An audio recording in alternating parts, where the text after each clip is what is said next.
Muli na namang namahagi ng tulong pinansyal ang tanggapan ng ikatlong distrito ng lalawigan ng Nueva Ecija sa pangunguna ni Representative Rosana Ria Vergara kamakailan sa Our Lady of Fatima University Gymnasium sa Cabanatuan City.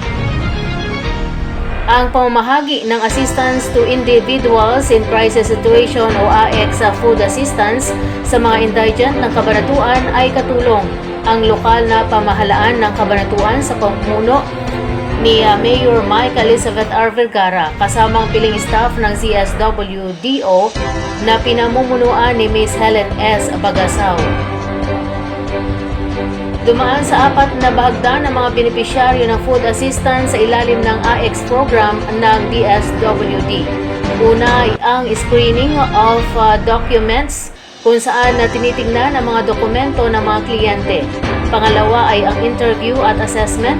Kakausapin ng social worker ang kliyente para i-assess ang hinihinging tulong at magbibigay ng rekomendasyon. Pangatlo, review at approval.